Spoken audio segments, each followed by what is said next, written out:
నమస్తే, welcome to R TV. So ప్రస్తుతం మనతో పాటు పెద్దిలోని పెద్ద మనిషి అప్పల్ సూరి గారు మనతో పాటు ఉన్నారు. ఒకసారి మాట్లాడదాం. Hello sir, hi. హాయ్. పెద్దిలో పెద్ద మనిషి నేను కాదు, పెద్దియే. అవునా? Yeah, hi everybody. Sir, first of all అసలు పెద్దిలో మీ లుక్ చూసిన తర్వాతే బుచ్చిబాబు ఏదో మ్యాజిక్ చేయబోతున్నారు, అంత షాకింగ్ అనిపించింది, సర్ప్రైజింగ్ అనిపించింది మీ లుక్ కోసం. అంటే ఎస్పెషల్లీ మేకప్ ఎంత మేకోవర్కి టైం పట్టింది? నో, మీరు అన్నమాట నిజమే. ఇప్పుడు పెద్ది అనేది రామ్ చరణ్తో హ్యూజ్ ఫిలిం, అది ఆటోమేటిక్గా జరుగుతుంది. బట్ నేనని చెప్పట్లేదు, నా లుక్ వచ్చిన తర్వాత ఇంకేదో ఉంది సినిమాలో అనే ఒక అడిషనల్ ఇంట్రెస్ట్ యాడ్ అయింది. That really worked. So what was your question? మేకప్కి అంటే ఎక్కువ టైం ఏమైనా తీసుకున్నారు? ఎందుకంటే చాలా టోటల్ డిఫరెంట్గా కనిపిస్తున్నారు కదా మీరు. సో ఆ మేకప్ వెనుక దాగున్న సీక్రెట్ ఏంటి? ఎంత టైం పట్టింది?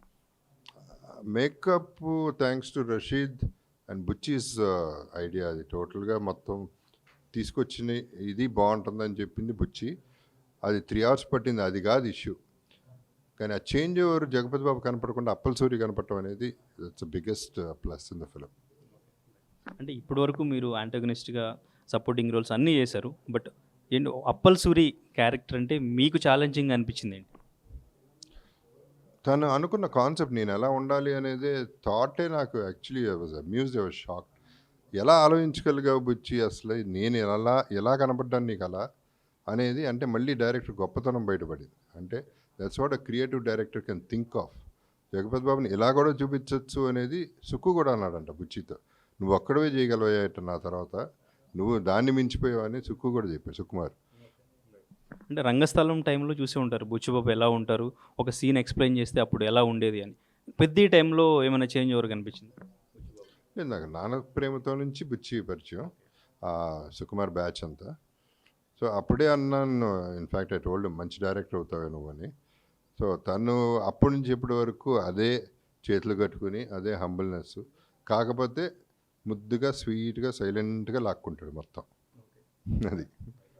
సో రామ్ చరణ్ గురించి ఏం చెప్తారు? ఎందుకంటే ఈ మూవీలో ట్రాన్స్ఫర్మేషన్ బాగా కనిపిస్తుంది, 3 వేరియేషన్స్ కనిపిస్తున్నాయి, చాలా కష్టపడినట్టు అనిపిస్తుంది. ఇంతకుముందు రంగస్థలం కూడా చేశారు, అండ్ ఇంకా ఆయన ప్రొడ్యూసర్గా ఉన్న సైరా కూడా చేశారు. సో రామ్ చరణ్ గురించి ఏం చెప్తారు?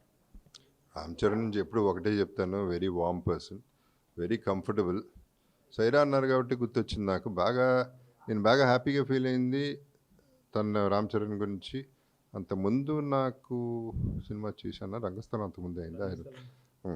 బట్ ఆ రోజు ఎందుకో యూరోప్ వచ్చాడు షూటింగ్ అప్పుడు వచ్చి, జస్ట్ ఒక ఈవినింగ్ ఉన్నాడా, 1 day ఉన్నాడు, అందరికీ 100 euros ఇచ్చేసి పార్టీ చేసుకొని ఎంజాయ్ చేయండి అని యూనిట్కి ఇచ్చాడు, which I was very happy about. So అదొక్కటి చాలు క్యారెక్టర్ సాలిడ్గా ఉంటుంది. సార్ ఫైనల్లీ అంటే రామ్ చరణ్ గారు కూడా చెప్తున్నారు Peddi one of the best movie అవుతుంది అని చాలా కాన్ఫిడెంట్గా చెప్తున్నారు. సో మీరు ఫ్యాన్స్కి ఏం చెప్తారు? ఇప్పుడు ప్రతి ఒక్కళ్ళు నా సినిమా సూపరు, మా హీరో సూపరు, మా డైరెక్టర్ సూపరు అంటారు, కానీ ఇందులో వాస్తవం ఉంది. ఇది రామ్ చరణ్ ఊనే చెప్పాడు అంటలేదు, 100% కాదు. ఇది జెన్యున్గా ఫీల్ అయ్యాడు కాబట్టి అంత చేయగలిగాడు. అంటే ఎంత చేశాడంటే ఆ బాడీని ఇష్టానికి ఆడుకున్నాడు బాడీని. పుచ్చి అడిగినట్టు ఇస్తానే ఉన్నాడు కంటిన్యూస్గా, అది చాలు. అంటే అంత కన్విక్షన్ లేకపోతే ఏ ఆర్టిస్ట్ చేయరు. ఎంత ఇస్తే అంత తీసుకోయా, నువ్వు చేసేది మేనేజ్ చేయి, ఏలో చేసుకో అంటారు. బట్ తను కష్టపడి చేశాడంటే దాని కన్విక్షన్ అక్కడే ఉంది. అండ్ యాజ్ అప్పల్ సూరి చెప్తున్నాను, నేను అదే అంటున్నాను, పెద్ది అనే సినిమా పెద్ద దిక్కు అవుతుంది ఇండస్ట్రీకి. Thank you sir, all the best.